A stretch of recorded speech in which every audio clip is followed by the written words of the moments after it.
Can a man be convicted of a murder that hasn't happened yet, using a weapon that doesn't exist, in a room that was dead-bolted from the inside? I stood in the sterile observation deck of the Nevada State Penitentiary, looking down at Arthur Glass. He was strapped into the chair, awaiting a lethal injection for the killing of Senator William Sterling. The evidence was perfect. DNA on the shell casing, a clear motive of political revenge, and a high-definition security recording of Arthur pulling the trigger. The only problem, I was the senator's private physician, and I had pronounced William Sterling dead of a massive heart attack 3 hours before the recorded murder took place. The prosecution had buried my autopsy report. They claimed I was a disgruntled employee trying to save my friend. But as a man of science, I knew the logic didn't scan. You can't shoot a corpse and call it murder, especially when the corpse was already in a morgue 5 miles away while the murder was happening in his study. I had exactly 60 minutes before the chemicals entered Arthur's veins. I wasn't looking for a ghost or a miracle. I was looking for a glitch in the physics of the crime. I re-examined the high-resolution photos of the crime scene. The bullet had passed through the senator's chest and lodged into a rare mahogany bookshelf. Look at the entry wound, I muttered to my assistant over the phone.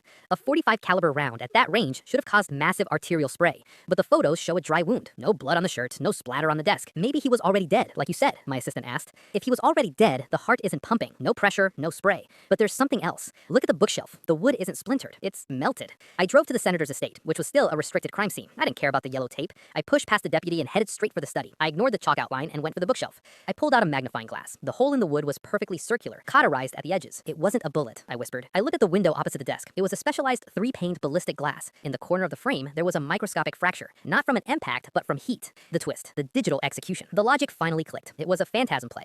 Arthur Glass hadn't walked into that room. He was a professional gamer and drone pilot. He had been hired to test a new VR security simulation from a remote location. He thought he was playing a game. The actual weapon was a high-frequency thermal laser mounted on a silent micro-drone that entered through the HVAC vent. The laser didn't just kill, it simulated the sound of a gunshot by rapidly heating the air, and it cauterized the wound instantly. But who was the body on the floor? The senator didn't die of a heart attack, I realized, pulling my original notes. I found traces of potassium chloride in his system. I thought it was a natural spike from his meds. It wasn't. The senator had been poisoned by his chief of staff at 6 p.m. But the chief of staff needed a public execution to frame his political rival, Arthur Glass, and to turn the senator into a martyr. They used the drone and the laser at 9 p.m. to kill a man who was already a cold body, creating a cinematic murder for the security cameras.